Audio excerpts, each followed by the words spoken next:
julgamento de Bolsonaro, Moraes e Dino iniciam votação e defendem a condenação do Bolsonaro. Embaixada dos Estados Unidos ameaça Alexandre de Moraes. E trem descarrilha na linha 4 amarela daqui do metrô de São Paulo. Essas, outras notícias e os meus comentários você acompanha agora no Fato Brasil.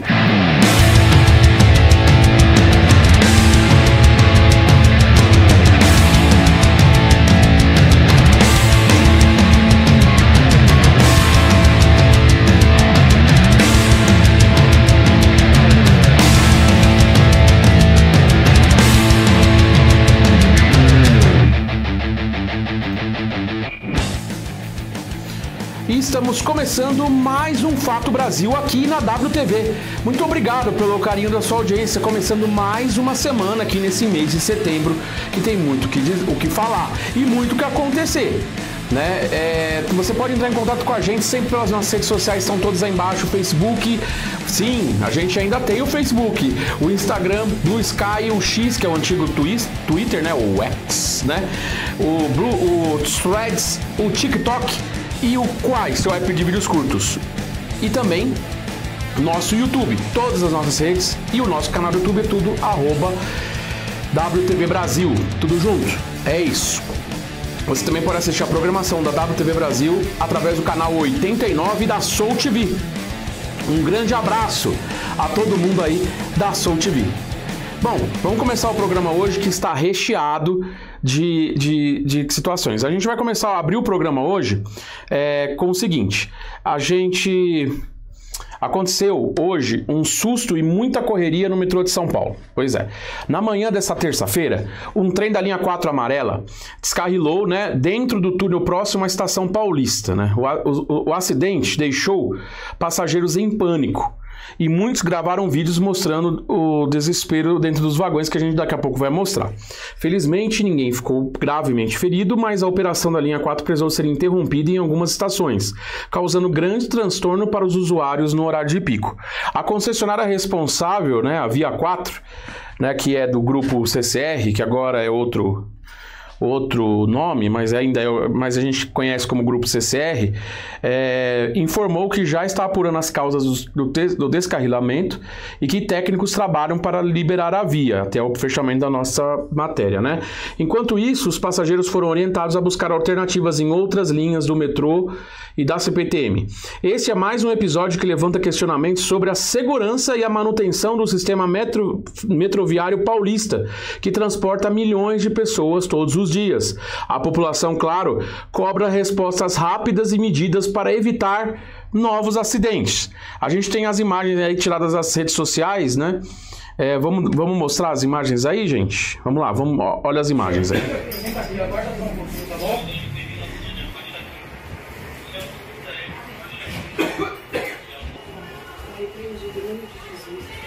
Tá tudo bem, pessoal, permanece aí sentado. Ninguém desembarca, por favor. Tá tudo bem, pessoal.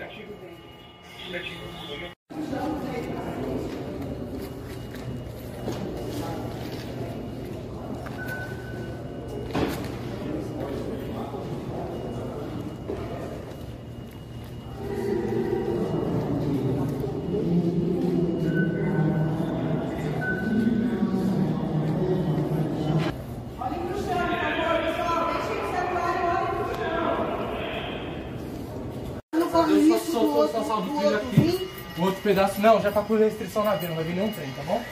Tá. Pessoal, fica afastado por gentileza, não se aproxima não. Se afasta por gentileza, pessoal, tá por mais favor. no canto, esse tá mais aqui, ó. Pessoal, alguém aí se machucou? Tá todo mundo bem?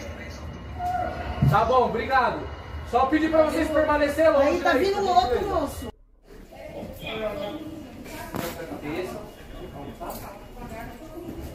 Pessoal, ninguém esqueceu nada, né? Imagens impressionantes.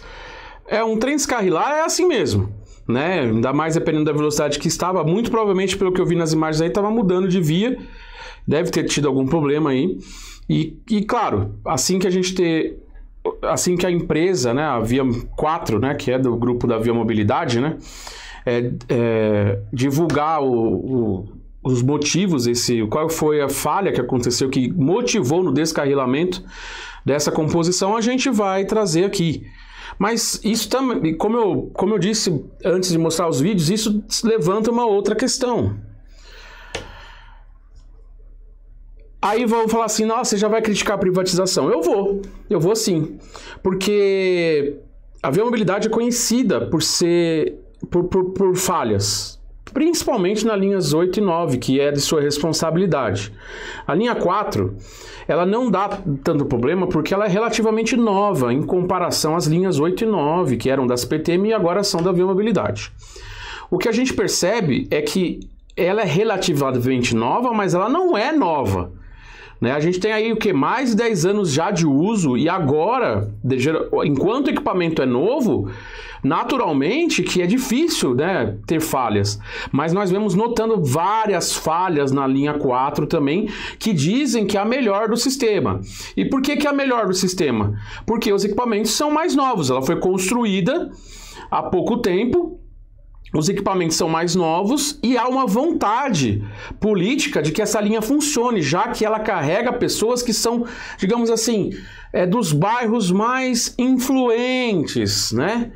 Digamos assim, é uma linha que atende várias linhas, porque ela é a linha que liga várias linhas que são transversais, né? Aliás, que estão ali, e ela é uma linha transversal, então ela conecta a Luz com a CPTM, com a linha 11, antigamente com a linha 7, que foi diminuída graças ao nosso governador Tarcísio, né?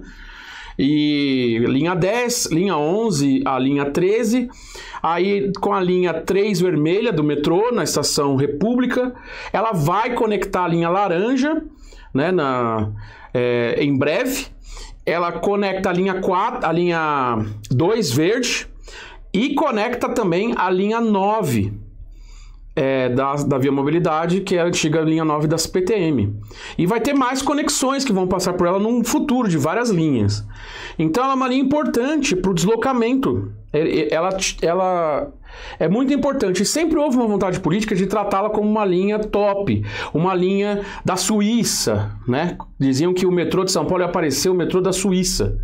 Mas o que a gente vê, claro, os funcionários ali estavam atuando da melhor forma, dando orientações para os passageiros. Provavelmente o trem não estava com muita velocidade, mas você viu. E isso também ensina que a gente anda de trem aqui em São Paulo, de metrô, que tem essas sanfonas entre os vagões, porque eles são todos abertos, os carros, você pode transitar entre os vagões, e tem gente que senta bem ali. Né? Aqui na CPT tem um monte de gente. Você vê que quando descarrila, acontece alguma coisa, ali é o primeiro lugar que vai pro saco. Por isso que é muito perigoso você andar entre os trens, entre os vagões. Então, você não deve ficar parado na sanfona, nem do ônibus e nem do metrô.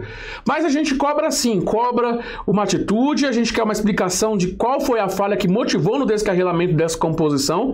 E se foi falta de manutenção preventiva, fica aí mais um para conta, porque o que está acontecendo é que o metrô, a gente tem a sensação de que o metrô está abandonado e que as linhas privatizadas, elas funcionam e de repente elas só são feitas manutenção quando quebra.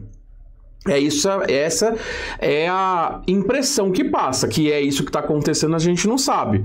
Mas, com certeza, você percebe que depois que começou a privatizar linhas, a gente começou a ter muito mais notícias de acidentes e de problemas técnicos nas linhas aqui, na imprensa de modo geral, né? Ou seja, acontece mais problemas técnicos.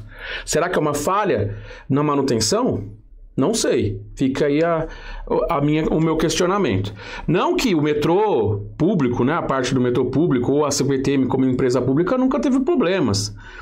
Mas, de uns anos para cá, antes de começar essas privatizações todas, a gente viu uma diminuída nos problemas. O que acontece é que agora o metrô está enchendo cada vez mais, porque a gente está tendo um aumento de população e um aumento de passageiros no metrô, porque o crescimento da cidade continua desordenado, onde antes era uma zona só de residências, agora pode construir prédios imensos, e isso aumenta não só a demografia, né, a densidade densidade demográfica de pessoas por metro quadrado, como também isso aumenta a densidade de pessoas por metro quadrado nos transportes. Mais gente, mais peso, mais o equipamento sofre. Então tem muita... Parece que não, mas está tudo linkado com uma coisa com a outra. Então é necessário que a gente veja, porque na verdade o metrô já está acima da capacidade. Ele já não comporta a capacidade de passageiros, tanto que é um caos, sempre nos horários de pico. O ponto é que estão construindo estação de metrô ainda para metrô com 6 vagões. A gente devia ter uns 12 vagões, não só nos metrôs, como nos trens. E a manutenção deveria ser levada mais a sério. Bom, a gente vai continuar acompanhando isso, né?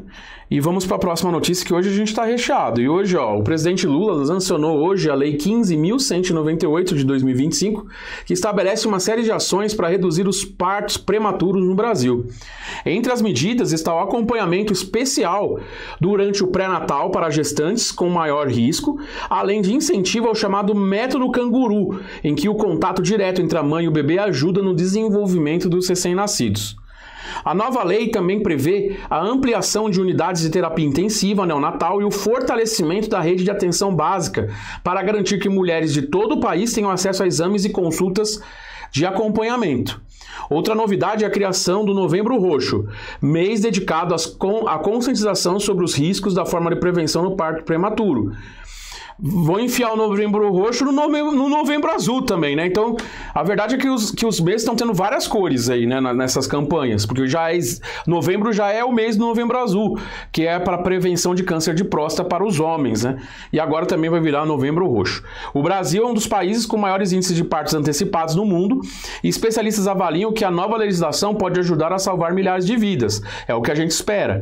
Segundo o Ministério da Saúde, a prioridade agora é implementar as medidas em parceria com os estados e municípios para que os resultados apareçam já nos próximos anos. Por quê? Porque o Sistema Único ele é integrado, né? Ele é um sistema nacional, mas que é integrado a sua gestão e a distribuição das responsabilidades entre estados e municípios. O que eu espero é que realmente isso possa vir a beneficiar cada vez mais as mães que estão grávidas e todo esse acompanhamento. Isso tem que sair do papel. Muito bom sancionar essa lei, é muito bom a gente ter um cuidado maior com as pessoas que estão grávidas, né, com as mamães e também com os seus filhos, né? O problema é que isso tem que sair do papel. Então os estados e municípios têm que fazer acontecer também. Não adianta a verba ir e não ser usada. Bom, você está esperando, né? Você está esperando eu falar desse caso, eu sei disso. O julgamento do Bolsonaro, né? Bom, vamos lá. Vamos falar sobre hoje. Hoje foi o dia... Hoje começou a fase de votação. Todos os ministros vão votar e no final... vai sair a condenação com base na maioria dos votos, certo? Hoje foi dia de votação. 2 ministros votaram e eu vou falar um pouquinho sobre como foi esse julgamento para você que não estava em casa, para você que não pôde acompanhar. A gente sempre traz aqui o resumo do que está acontecendo nessa ação que está julgando Bolsonaro e mais 7 réus por golpe de Estado, né, por tentativa de golpe de Estado. Vamos lá, o Supremo Tribunal Federal segue o julgamento do ex-presidente Jair Bolsonaro e de outros 7 réus acusados na tentativa de golpe de Estado, como eu já disse. O julgamento começou na semana passada com a leitura do relatório, das sustentações orais, da defesa, da acusação, essas coisas todas. E nesta terça-feira foi a vez dos ministros iniciarem a votação. O relator do caso, Alexandre de Moraes, abriu a fase de votos defendendo a condenação de Bolsonaro e dos demais envolvidos. Segundo Moraes, ficou comprovada a articulação de uma trama que buscava minar a democracia brasileira e impedir a posse do presidente eleito em 2022. Ele classificou os atos como gravíssimos e disse que os acusados atentaram contra a ordem constitucional. Na sequência, o ministro Flávio Dino acompanhou o relator e também votou pela condenação. Dino ressaltou que os crimes atribuídos aos acusados não podem ser objetivo de indulto ou de anistia. Ele reforçou ainda que as pressões e ameaças internacionais, que a gente vai falar sobre uma daqui a pouquinho, não têm qualquer influência sobre a justiça brasileira. Com os dois primeiros votos, o placar está em 2-0 pela condenação. O julgamento deve prosseguir nos próximos dias com a manifestação dos demais ministros da Corte. A PGR, né, a Procuradoria-Geral da República, pede apenas que incluem prisão e perda dos direitos políticos. Se a maioria acompanhar o relator, Bolsonaro e outros 7 réus poderão ficar inelegíveis e cumprir penas por crimes contra o Estado Democrático de Direito. O caso é tratado como histórico e pode definir não apenas o futuro político do ex-presidente Bolsonaro, mas também reforçar os limites institucionais para qualquer tentativa de ruptura democrática no Brasil. Vale lembrar que o voto não é simplesmente da cabeça. Quando o ministro do Supremo vota para uma condenação ou não condenação, ele tem que trazer os motivos, tanto que a leitura do voto do Alexandre de Moraes, que era o relator, demorou 5 horas. E a do Flávio Dino, 1h30, aproximadamente quase 2. Porque ele tem que... ele não vota sim ou não, ele vai explicar o motivo do voto. E o voto é baseado em provas, é por isso que isso faz parte do julgamento do Supremo. Então, o voto não é que assim, é que ele concorda ou discorda, não é isso. A leitura entre as provas e entre todo o julgamento, ele vai tirar uma conclusão baseada na lei, nos autos, e aí e os ministros fazem os seus votos. Já votaram 2 a favor da condenação de Bolsonaro e dos outros 7, a gente continua acompanhando. Eu sei que tem gente aí que fala, não, que isso é uma ditadura, mas... Mais uma vez eu repito, como pode ser uma ditadura se as pessoas têm amplo direito à defesa, as pessoas podem se manifestar livremente, estão falando até contra, criam histórias absurdas, né? A gente viu aí na Paulista, aí, no dia 7 de setembro, teve uma passeata aí, uma manifestação, estenderam a bandeira dos Estados Unidos. Os patriotas, sim, os patriotas, eles defendem que a gente vire colônia dos Estados Unidos e deram e colocaram uma bandeira gigantesca dos Estados Unidos na Paulista, né? Também houve várias manifestações cívicas, porque foi o 7 de setembro, mas a gente vê essas incongruências aí que não valem de nada, né? Eu acho que é muita loucura, né? Tem gente aí devaneando bastante, essa aqui é a verdade. Vamos lá. E você sabia que menos de 40%... Vamos para outro assunto. Você sabia que menos de 40% dos alunos valorizam os professores? É o que diz uma pesquisa. Uma pesquisa nacional divulgada hoje acendeu o alerta sobre a valorização do professor no Brasil. O levantamento ouviu mais de 2.300.000 estudantes do 6º ao 9º ano do ensino fundamental e mais de 21.000 escolas públicas. O resultado mostra que, embora a maioria dos alunos diga se sentir acolhida pela escola e reconheça a importância do aprendizado, menos de 40% afirmam valorizar e respeitar os professores. Especialistas apontam que esse cenário reflete não apenas questões de disciplina dentro da sala de aula, mas também a forma como a sociedade trata a carreira do docente. Salários baixos, falta de infraestrutura e a violência de muitas escolas contribuem para a perda de autoridade dos educadores, né? A pesquisa também destacou que os alunos se sentem mais motivados quando recebem professores engajados, né? Eles percebem que os professores estão engajados no que estão falando e quando há projetos que aproximam a comunidade escolar. E isso é uma verdade. No meu ensino médio, já faz alguns anos, eu tinha 2 professoras que elas integravam, as que levavam a gente para passeios e integrava de acordo com a matéria, né? Então a gente sentia que a gente estava aprendendo e usando do que nós estávamos aprendendo, não apenas tendo a informação, né? Ou seja, né, o problema não está apenas no comportamento dos estudantes, mas também nas condições de trabalho e no reconhecimento profissional. O Ministério da Educação disse que vai usar os dados como referência para novos programas de valorização da carreira docente. O que não pode acontecer é o que já acontece. A gente vê há anos, e tem gente que está no governo hoje, que está de bonzinho, mas que já maltratou professor, que já tentou fechar a escola, como é o caso do Geraldo Alckmin, que tentou fechar as escolas aqui, aí teve um movimento em 2015 que nós aqui na WTV Brasil, a gente acompanhou de perto, né? Inclusive tem gente que nos odeia por conta disso, né? E o que acontece? Então tem gente que hoje se diz o bonzinho dos professores, mas nunca respeitou o professor. E tem gente que está no poder também, tanto da direita como da esquerda, que também nunca fez nada para mudar isso. E tem outros que são professores, que estão no poder e que estão dando exemplos de que um bom professor, como um bom professor, tem que ter. E exemplo tem de tudo. Existem professores ruins? Claro que existe, mas na sua grande maioria eu só conheci professores bons e que se dedicam demais para tentar fazer o mínimo com a condição que o Estado dá para ele dar aula. Isso eu estou falando das escolas públicas, né? Então, aqui nós temos professores, aqui na WTV, o Gilberto é professor, que apresentou a Hora do Esporte, e muitos professores já se passaram aqui pela WTV Brasil, e eu tenho um carinho e um respeito muito grande por essa categoria. Mas enquanto o governo não colocar realmente, não só o governo, tá, gente? A sociedade como um todo, não valorizar a carreira do professor como uma carreira extremamente importante, números como esse vão acabar se repetindo. A verdade é que os alunos não respeitam os professores, não aceitam os professores ou não reconhecem a autoridade do professor, porque a própria sociedade tira essa autoridade do professor. Então, que nós aprendamos a valorizar os nossos mestres, os nossos professores, porque sem eles, nenhum de nós está onde está. Não existe um político, não existe um engenheiro, não existe um jornalista, não existe ninguém na sua profissão que está dando certo aí no seu dia a dia, na sua profissão, sem alguém ou ter ensinado aquele ofício.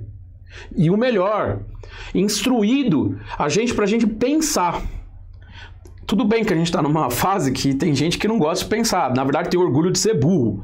Né? E quando eu falo ser burro, de ser uma pessoa que é ignorante, né? Que parece que o não saber, né? E inventar coisas para justificar a ignorância é algo muito importante para ele, né? Esse é o que eu falo que tem orgulho de ser burro.